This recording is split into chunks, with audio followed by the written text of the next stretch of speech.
Hello friends, कैसे हैं आप लोग। उम्मीद है सब बढ़िया होंगे, खुश होंगे। दोस्तों, आज की जो वीडियो है ये बहुत ही इंपॉर्टेंट होने वाली है। इंपॉर्टेंट क्यों होने वाली है, सबसे पहले मैं आपको ये बताता हूँ। देखिए, आज की इस वीडियो में हम क्या पढ़ने वाले हैं, बहुत ही इंपॉर्टेंट है जानना। कक्षा 10 गणित प्रश्न बैंक 2023। जी, प्रश्न बैंक 2023 वास्तविक संख्या जो है दोस्तों, इनकी सभी वस्तुनिष्ठ प्रश्नों का आज हम हल करने वाले हैं। साथ ही दोस्तों, मैं आपको 5 very very most important question दूंगा जो आपके half yearly exam plus board exam दोनों के लिए काफी ज्यादा इंपॉर्टेंट होंगे। तो वीडियो को बिल्कुल आपको स्किप नहीं करना है, स्टेप बाय स्टेप ढंग से देखना है, क्योंकि दोस्तों जो वस्तुनिष्ठ प्रश्नों का जो मैं आपको हल कराऊंगा वो सिर्फ ऑब्जेक्टिव के लिए नहीं है, वो सारे के सारे चैप्टर के लिए है। मतलब अगर आप ये पूरा संपूर्ण हल देख लेते हो तो आपका फर्स्ट चैप्टर जो है दोस्तों वो बिल्कुल कंप्लीट हो जाएगा। क्या हो जाएगा? कंप्लीट। कोई भी आपको डाउट नहीं रहेगा, ऐसा कोई सा क्वेश्चन नहीं होगा कि आपसे छूट जाए। बस कंडीशन है कि आप इस वीडियो को पूरा देखिए, स्टेप बाय स्टेप समझिए, क्योंकि वस्तुनिष्ठ प्रश्न दोस्तों ऐसे हैं जिनमें हर कॉन्सेप्ट आपका क्लियर होगा। चाहे वो एचसीएफ निकालना हो, गुणनखंड निकालना हो, अभाज्य गुणनखंड निकालना हो, है ना, कोई सा भी क्वेश्चन हो, हर क्वेश्चन का सॉल्यूशन आज आपको मिलेगा। तो चलिए आज की इस वीडियो की शुरुआत करते हैं। उससे पहले आपसे रिक्वेस्ट है कि इस वीडियो को ज़्यादा से ज़्यादा दोस्तों के साथ शेयर कीजिए ताकि हर बच्चे के पास ये वीडियो पहुंच सके। तो चलिए शुरू करते हैं।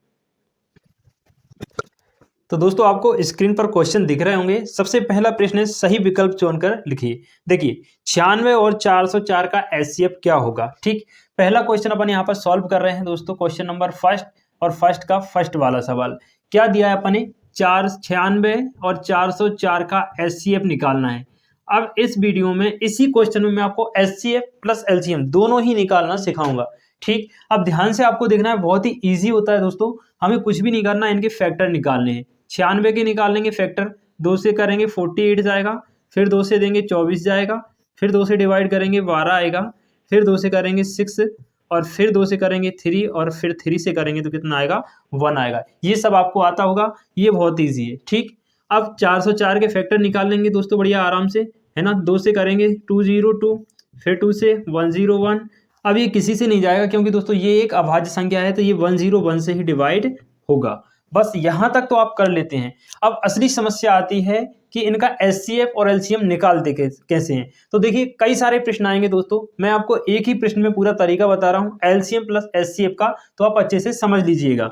देखिए, सबसे पहले हमें 96 के फैक्टर लिखने हैं। कितने आ गए अपने पास, 2 2 2, कितनी बार आए हैं, 1 2 3 4 5 बार आए हैं, तो अपन यहाँ पर 5 बार लिख लेंगे और लास्ट में 3। ठीक, और अपने पास कितना था, 404 के फैक्टर अपन लिख लेंगे, 2 इंटू 2 इंटू 101। ये अपन ने फैक्टर लिख लिए। ठीक, अब इनको अपन पावर के रूप में लिखना है, माने कि इनकी घातों के रूप में लिखना है। तो इसको अपन लिख सकते हैं, देखो 1 2 3 4 5 बार 2 आया, तो अपन 2 पे पावर लगा लेंगे दोस्तों 5 की, है ना, और इंटू में 3 बराबर। यहाँ भी देखिए 2 इंटू 2 2 बार आया, तो 2 पे 2 की घात लगा लेंगे, और यहाँ कितना आ जाएगा, 101 आ जाएगा।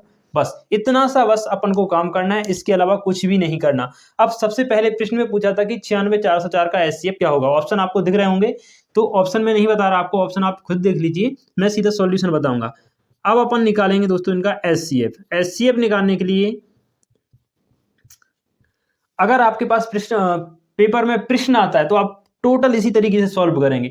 बाकी अगर आपको ऑब्जेक्टिव सॉल्व करना है तो इतना लिखने की जरूरत नहीं है, आप शॉर्ट में उसको कर सकते हैं। मैं सिर्फ आपको समझाने की कोशिश कर रहा हूं कि हम सॉल्व करते कैसे हैं। ठीक, तो एचसीएफ जब 96 404 का निकालेंगे दोस्तों, ठीक, तो क्या करना है, एचसीएफ के लिए सबसे पहले आपको इनमें जो कॉमन अभाज्य संख्याएं हैं वो लिख लेनी है। दोनों में ऐसी अभाज्य संख्या लिखनी है जो कि दोनों में ही कॉमन हो। तो यहाँ पर 2 है और यहाँ पर भी 2 है, तो हमने लिख लिया 2, और कुछ भी यहाँ पर कॉमन दोस्तों नहीं है। अब हमें क्या करना है, इन जो कॉमन हमने अभाज्य संख्या ली है इसमें जो सबसे छोटी घात है वो लिख देनी है। तो सबसे छोटी घात कितनी है, 2, तो 2 की पावर 2 का मान दोस्तों कितना होता है, 4। ये हमारा आंसर हो जाएगा। ये क्या हो जाएगा, हमारा आंसर हो जाएगा। क्लियर।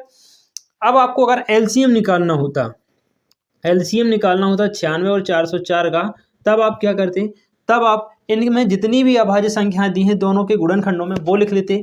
अपने पास क्या है, 2 3 और 101, तो अपन लिख लेते 2 3 101। इसके बाद अभाज्य संख्याओं की जो सबसे बड़ी पावर है उसको लिख लेते। तो यहाँ पर 2 पे सबसे बड़ी पावर कितनी है, 5, तो 5 लिख लिया।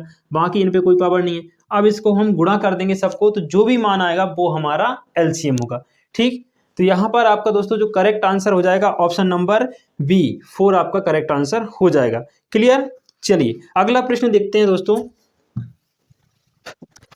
अगला प्रश्न है दोस्तों 12 और 15 का एचसीएफ होगा। अब इसमें बिल्कुल आपको कुछ भी नहीं करना, डायरेक्ट जल्दी जल्दी से फैक्टर निकालने हैं 12 के और 15 के। ठीक, 12 और 15 के फैक्टर निकालेंगे दोस्तों। इसका है ना 2 से जाएगा 6 बार और 2 से जाएगा 3 बार और 3 से जाएगा 1 बार। इसी प्रकार यहाँ 3 से 5 बार और 5 से 1 बार। इसके फैक्टर देखो 12 के कितने आ गए 2 की पावर 2 इंटू 3 और 15 के फैक्टर कितने आ जाएंगे दोस्तों 3 इंटू 5। तो कॉमन अभाज्य संख्या क्या है 3 है सिर्फ, तो इसका आंसर क्या हो जाएगा ऑप्शन नंबर आपका दोस्तों ए करेक्ट आंसर हो जाएगा 3। उम्मीद है आप समझ गए होंगे। ठीक, तो अब आपको बिल्कुल भी टाइम नहीं लगेगा। पहले सवाल में टाइम इसलिए लगा कि सिर्फ मैं आपको सिखाना चाहता था। ठीक है, अगला क्वेश्चन देखिए, दो संख्याओं का गुणनफल 32 है और उनका एलसीएम 8 है, तो उनका एचसीएफ क्या होगा। ये वेरी वेरी इंपॉर्टेंट क्वेश्चन है दोस्तों, इसको सॉल्व करना सीख लीजिए। देखिए दो संख्याओं का गुणनफल दिया हुआ है दोस्तों कितना 32। तो दो संख्याओं का जो गुणनफल होता है वो किसके बराबर होता है एचसीएफ गुणा एलसीएम के बराबर होता है। तो हमारे पास गुणनफल 32 है, साथ ही हमें दिया गया है दोस्तों क्या दिया हुआ है, यहाँ पर आप देख सकते हैं एलसीएम दिया है। तो एचसीएफ अपन ज्यों का त्यों लिखेंगे, एलसीएम कितना दिया है 8 है ना। तो 32 और ये 8 कहाँ जाएगा बटे में, यहाँ पर हमारे पास क्या बचा दोस्तों एचसीएफ। अब हम क्या करेंगे इस 8 से इस 32 को 4 बार काट देंगे, तो एचसीएफ अपना कितना जाएगा 4 आपका दोस्तों आंसर हो जाएगा। तो यहाँ पर आपका ऑप्शन नंबर 1 करेक्ट आंसर होगा। क्लियर, उम्मीद है आपको सारे क्वेश्चन समझ आ रहे होंगे। चलिए अगला प्रश्न देखिए, संख्याओं 4 और 7 का महत्तम समापवर्तक क्या होगा। अब आप देखिए 4 और 7 में कॉमन फैक्टर क्या है, कुछ भी नहीं है दोस्तों, दोनों में कुछ कॉमन नहीं है, तो क्या आएगा 1। इसका करेक्ट आंसर आपका क्या हो जाएगा 1 हो जाएगा। क्लियर। पांचवा देखिए, संख्याओं 5, 15, 20 के लिए एलसीएम और एचसीएफ का अनुपात क्या होगा। ये वेरी वेरी इंपॉर्टेंट क्वेश्चन है, ध्यान से देखिए इसको हम कैसे सॉल्व करेंगे। हमारे पास संख्याएं हैं 5, 15 और 20। तो हमें क्या करना है दोस्तों, इनका एलसीएम निकालना है और एचसीएफ निकालना है। तो देखो 5 के गुणनखंड तो 5 गुणा 1 हो गए, 15 के गुणनखंड क्या हो जाएंगे 3 गुणा 5 और 20 के देखिए क्या हो जाएंगे 2 गुणा 5, 2 दूनी 4, 4 पंजे 20। सबके हमने गुणनखंड निकाल लिए। एचसीएफ में हम क्या करते हैं दोस्तों, जो कॉमन अभाज्य संख्या होती है कॉमन अभाज्य संख्या लिखते हैं। तो यहाँ पर देखिए कॉमन अभाज्य संख्या सिर्फ 5 है, तीनों में हमें क्या मिल रहा है कॉमन 5। तो एचसीएफ दोस्तों इसका क्या हो गया 5 हो गया। अब हमें क्या निकालना है एलसीएम। एलसीएम में हम सारी अभाज्य संख्या लिखते हैं। तो सारी अभाज्य संख्या यहाँ पर आप देखिए 5 है, 3 है और 2 है, यानी कि 2 गुणा 3 गुणा 5। और यहाँ पर इसको हम कैसे लिख सकते हैं 2 की पावर 5 लिख सकते हैं। तो यहाँ पर अभाज्य संख्या 2 की सबसे बड़ी घात हम 2 भी लेंगे। अब इन सबको मल्टीप्लाई कर देंगे, 5 दिया 15 और ये 2 का हो जाएगा 4, 15 चौके कितना हो जाएगा दोस्तों 60 हो जाएगा।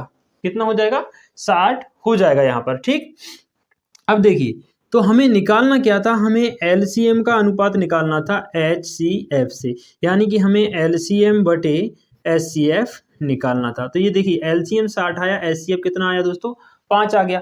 इसको हम 5 से काट देंगे 12 बार जाएगा, इसको 5 से काटेंगे 1 बार, यानी कि जो अनुपात आएगा 12:1 आपका सही आंसर हो जाएगा। ऑप्शन नंबर देख लीजिए डी आपका करेक्ट आंसर हो जाएगा। ठीक है, उम्मीद है आपको सब कुछ समझ आ रहा होगा। अगला प्रश्न देखिए, निम्न में से कौन सी अपरिमेय संख्या है। एक बात मेरी ध्यान रखना दोस्तों, जितनी भी अभाज्य संख्याएं होती हैं हमारी 2, 3 है ना, 5, 7, 11, 13, जितनी भी अभाज्य संख्याएं होती हैं, अगर इनके ऊपर अंडर रूट लग जाए तो ये सभी अपरिमेय संख्याएं कहलाती हैं। ध्यान रखना, जितनी भी अभाज्य संख्या होती हैं अगर वो अंडर रूट के अंदर आ रही हैं तो वो सभी अपरिमेय संख्याएं होती हैं। तो यहाँ पर आपका उपरोक्त सभी वाला यानी कि डी नंबर का ऑप्शन करेक्ट हो जाएगा। क्लियर। चलिए अगला प्रश्न देखते हैं दोस्तों, 12, 15, 21 का एलसीएम होगा। आप इसको सॉल्व कीजिएगा, ये मैंने तरीका भी बताया है 2-3 बार। तो इसका करेक्ट आंसर 420 हो जाएगा। ठीक है, यानी कि ऑप्शन नंबर सी आपका करेक्ट आंसर हो जाएगा। अगला देखिए, दो संख्याओं का गुणनफल 135, उनका एचसीएफ कितना दिया है 3 दिया है, तो उनका एलसीएम होगा। देखिए अभी हाल मैंने इसका एक क्वेश्चन करवाया था, दो संख्याओं का जो गुणनफल होता है दोस्तों, अभी अपन ने इसका एक क्वेश्चन किया हुआ है, दो संख्याओं का गुणनफल 135 है ना। एचसीएफ का मान हमें दिया हुआ है कितना 3, तो उनका एलसीएम निकालना है। ठीक, एलसीएम ऊपर ही निकालना है, एचसीएफ दिया है 3, इस 3 से 135 को डिवाइड करेंगे, 3 को 12 और 3 5 15, यानी कि एलसीएम का मान कितना आ जाएगा 45। क्लियर हुआ, तो इसका आंसर हो जाएगा आपका ऑप्शन नंबर ए 45। ठीक है, चलिए आगे बढ़ते हैं। नेक्स्ट क्वेश्चन देखिए दोस्तों, 17, 23 और 28 का एचसीएफ क्या होगा। इन तीनों में कुछ भी कॉमन नहीं है, तो ऑप्शन नंबर ए यानी कि एक इसका करेक्ट आंसर हो जाएगा। सभी के आप गुणनखंड निकालेंगे और इनमें अभाज्य संख्या निकालेंगे कॉमन, तो क्या आएगा आपका, एक आ जाएगा। ठीक है, कई सारे क्वेश्चन मैं करवा चुका हूं, तो हर क्वेश्चन सॉल्व कराऊंगा तो वीडियो ज्यादा लंबी हो जाएगी। तो ये एलसीएम एचसीएफ वाले अब सेम क्वेश्चन है, तो आप इनको खुद ही सॉल्व कीजिएगा। ठीक है ना, आगे बढ़ते हैं हम।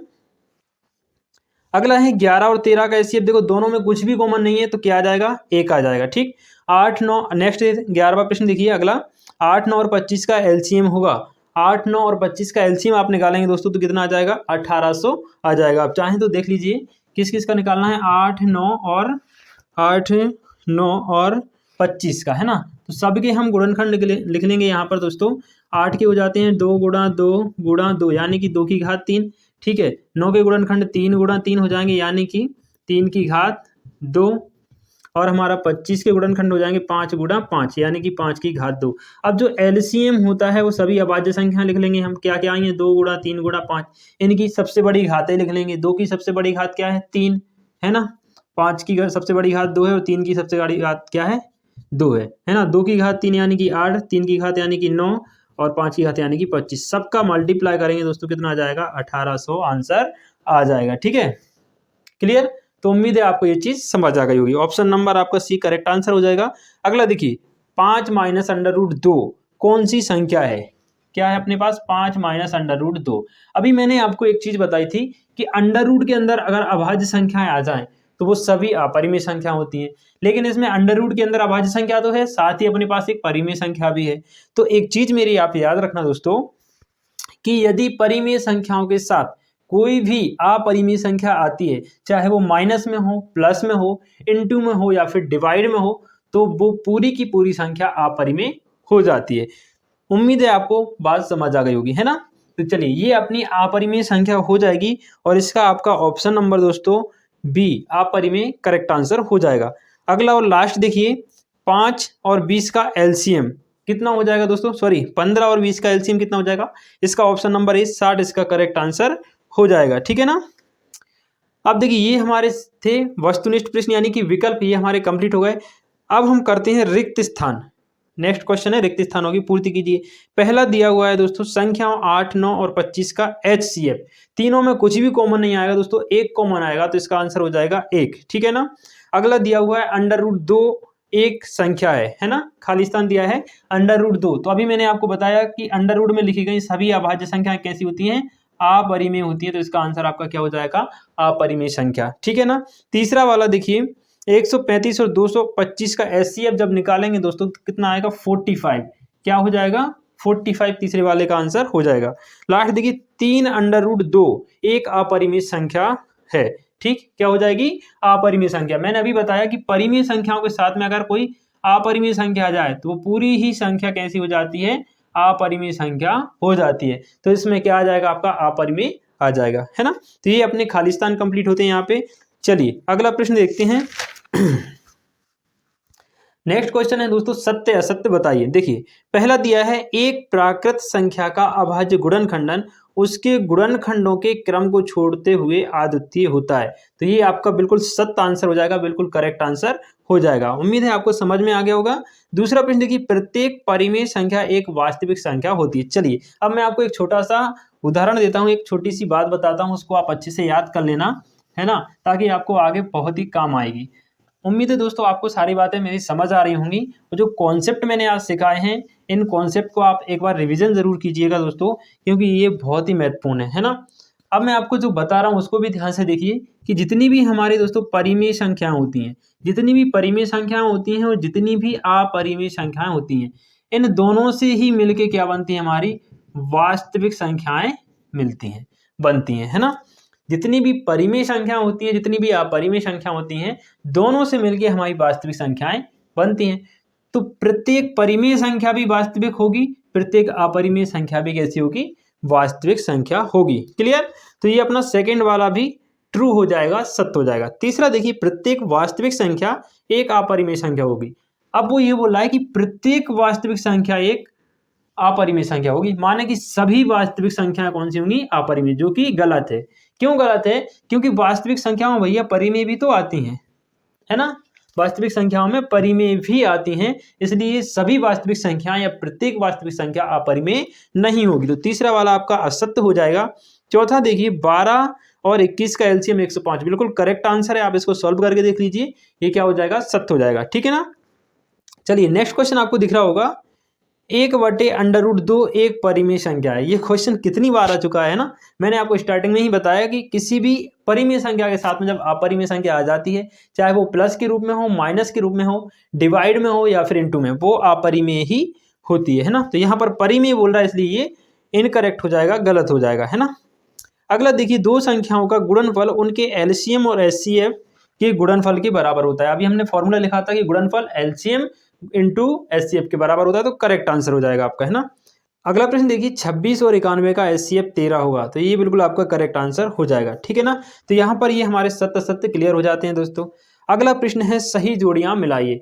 ये सारे ही विकल्प, सारे ही क्वेश्चन वेरी वेरी इंपॉर्टेंट हैं दोस्तों, इसलिए अच्छे से इनको रिवाइज कर लीजिएगा। इस वीडियो को दोस्तों के साथ शेयर जरूर कीजिए, क्योंकि सबको इसकी जरूरत है। चलिए अब हम देखते हैं सही जोड़ियां। ठीक है ना। तो सही जोड़ियों को मैं पहले बोर्ड पे लिख देता हूँ।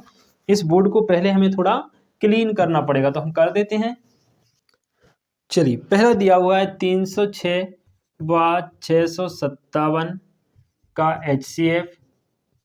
दूसरा दिया है √2 संख्या है। और लास्ट वाला अपन को दिया है दोस्तों 9 व 27 का एलसीएम। 9 व 27 का एलसीएम। यहाँ पर सामने कुछ संख्या दी है, तो वो भी अपन लिख लेते हैं। पहला दिया है अपरिमेय, दूसरा दिया है 27 और तीसरा दिया है 9। बिल्कुल देखने से ही इसका आंसर पता चल रहा है दोस्तों, है ना। देखते ही 306 व 657 का एचसीएफ कितना हो जाएगा दोस्तों, 9 हो जाएगा। एचसीएफ निकालना मैंने आपको बता दिया है। अब मैंने कहा कि इसकी एक कहानी है। इसकी कहानी क्या है दोस्तों, जो आपके एक्सरसाइज 1.2 है उसमें ये क्वेश्चन है, और ये क्वेश्चन वेरी वेरी इंपॉर्टेंट है, क्योंकि ये बोर्ड एग्जाम में आ सकता है। 90% चांसेस है कि बोर्ड एग्जाम में ये प्रश्न आपको देखने को मिल सकता है। तो इसको आप सॉल्व भी कीजिए और इसका आंसर हो जाएगा आपका 9। इसका एलसीएम भी निकाल लीजिएगा, है ना। दूसरा √2 आप समझते हैं क्या है, परिमेय संख्या है। तीसरा वाला ये हो जाएगा आपका 9 व 27 का एलसीएम 27। ठीक है दोस्तों। तो ये आपकी सही जोड़ियां यहाँ पर फिनिश हो जाती हैं। चलिए लास्ट देखते हैं हम, एक शब्द और एक वाक्य में उत्तर। ठीक है। देखिए पहला दिया हुआ है 94 और 404 का एचसीएफ लिखिए। इसका करेक्ट आंसर होगा दोस्तों 2। क्या आ जाएगा इसका आंसर दोस्तों, 2 आ जाएगा। ये भी एक वेरी वेरी इंपॉर्टेंट क्वेश्चन है, ये क्वेश्चन के रूप में भी आपके पेपर में आ सकता है ना। दूसरा देखिए, संख्या 156 को अभाज्य गुणनखंडों में लिखिए। 156 के अभाज्य गुणनखंड कर दीजिए। 156 के अभाज्य गुणनखंड कर देंगे, 2 से काटेंगे 7 14 2 8 16, है ना। फिर 2 से काटेंगे 2 3 6 और 2 9 18। फिर 3 से काट देंगे 1 और 3, है ना। 13 13 से ही कटेगा। तो गुणनखंड क्या आ जाएंगे दोस्तों, 2 2 3 और 13। क्या आएगा हमारे पास, 2 × 2 × 3 × 13। इसी को आप लिख सकते हैं 2 की घात 2 3 × 13। तो ये इसके क्या होगा दोस्तों, अभाज्य गुणनखंड हो जाएंगे। उम्मीद है आपको समझ में आ गया होगा, है ना। दोस्तों वीडियो पसंद आए तो वीडियो को लाइक जरूर कर दीजिए, है ना। अगला प्रश्न हम देखते हैं, दो प्राकृत संख्याओं के लिए एलसीएम और एचसीएफ में क्या संबंध होता है। बहुत ही मजेदार प्रश्न है दोस्तों। कितनी बार मैंने आपको बताया कि अपने पास कोई सी दो संख्याएं हैं ए और बी, तो इन ए और बी के एलसीएम और एचसीएफ में क्या संबंध होता है। तो ए और बी के एलसीएम और एचसीएफ में संबंध होता है कि ए और बी का जो गुणनफल होता है उनके एलसीएम और उनके एचसीएफ के गुणनफल के बराबर होता है। ये इनमें क्या होता है दोस्तों, एक संबंध होता है, रिलेशन होता है। ठीक है ना। चलिए 6 12 और 30 का एलसीएम कितना होगा, 6 12 और 30। 6 12 और 30 का जो एलसीएम होगा दोस्तों, है ना, ये 60 हो जाएगा। क्या हो जाएगा, 60 हो जाएगा। एलसीएम का मतलब ये होता है दोस्तों कि वह न्यूनतम संख्या या वह छोटी से छोटी संख्या जिसमें दी गई तीनों संख्याओं का पूर्णतः भाग चला जाए। मतलब 60 ऐसी सबसे छोटी संख्या है जिसमें 6 का भी भाग जाएगा, 12 का भी जाएगा और 30 का भी जाएगा। 60 से छोटी ऐसी कोई सी संख्या नहीं है जिसमें इन तीनों का ही भाग चला जाएगा। अगर 6 का जाएगा तो 12 का नहीं जाएगा, 12 का जाएगा तो 30 का नहीं जाएगा। 60 वह सबसे छोटी संख्या है जिसमें इन तीनों का भाग जाएगा। तो ये हमारा एलसीएम होता है। अगला देखिए, क्या √5 एक अपरिमेय संख्या है। बिल्कुल है। अभाज्य संख्याएं जो √ में होती हैं वो हमारी अपरिमेय संख्याएं होती हैं। ठीक है ना। अगला देखिए,